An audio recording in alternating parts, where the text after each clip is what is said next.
Good morning, everybody. The sun's coming up. I have my adorable deplorables mug, and Hillary Clinton is still not president. It's a great day in America. So let's check the news, see what kind of nonsense is going on there. Well, congratulations to Dillon McWilliams for being one of the few people to survive both a shark attack and a bear attack in the same year. And just think, Dillon, one of these days you'll get married and you'll look back on this as the easy year. Bill DeBlasio, the despised mayor of New York City, says he will sue if President Trump sends illegals to New York City, a sanctuary city. Now, this exposes the Democrat scheme perfectly. They are not interested in the well-being of the illegals, and they sure as dog doo-doo don't want them in their cities. Now, the scheme is to flood conservative cities with millions of criminal, illegal voters, thus overwhelming the polling places and eliminating our ability to vote in good men and women into public office. Voter fraud, felony voter fraud is the Democrat plan. And when did we first realize that there's a voter fraud problem in America? Oh, I think it was the day Eric Holder said there is no voter fraud problem in America. Have you noticed that President Trump is an absolute genius when it comes to exposing the hypocrisy of the left? Now, this looks like an older story, but it's a good one. A Miami high school is in hot water for bringing a live tiger to the senior prom.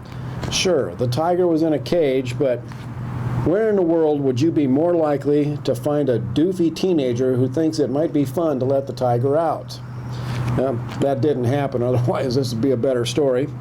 Oh, and by the way, PETA was upset too, but who cares about them? And it appears that the top Democrat contender for president for 2020 is a flaming homosexual. Gee, who could have seen that coming? The guy's name is, believe it or not, Peter Buttigieg. Peter, B-U-T-T, Buttigieg. And of course, his homosexuality is the left's #1 selling point. In an interview yesterday, he was asked how he plans to handle Trump's homophobia. And Buttigieg played the victim perfectly by saying, or rather whining, he's used to being bullied. All right. Well, first of all, there's no such thing as homophobia. That is a political term that was invented to shut down honest discussion about sexual degeneracy in our society. The word homophobia is used to label men and women of good moral character as being somehow mentally ill and therefore unworthy of being listened to.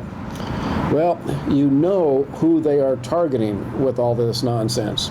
Christian Americans, because it is the Christian church that cannot and will not go along with the demands that all must bow before the altar of sexual perversion in America. Wow, the new movie, Unplanned, is really waking Americans up to the nightmare that is abortion in America. Breitbart is reporting that huge numbers of abortion workers are walking away from their jobs at abortion clinics since this movie came out. And apparently the number of abortions is way down too. I tell you, many of us have been praying for God to shut down these death camps that are Planned Parenthood. Maybe this is a turning point.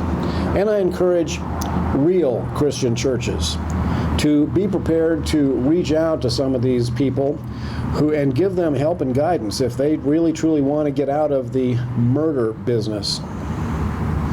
Well, here's a concern. Fox News is slamming the door on any reporting about church desecration in Europe. You know, and because of the Notre Dame fire the other day, Neil Cavuto and Shepard Smith were interviewing guys and abruptly cut them off who mentioned that thousands of churches have been desecrated all over Europe in the last 2 years. 1,045 cases last year in France alone. Over 1,000 churches damaged, desecrated, destroyed, and not even Fox News is allowed to speak that truth. Fox News, I believe, is in the process of being bought out by Arab Muslim investors. What a great way to silence them. And guess what? Every single one of these church attacks has Muslim fingerprints all over them. Wake up, America. And guess what's coming to a neighborhood near you? Once again, thank you to the Democrats. All right, that's enough nonsense for this morning. Let's enjoy our coffee. This is Wild Bill for America. Thanks for watching, and America bless God again.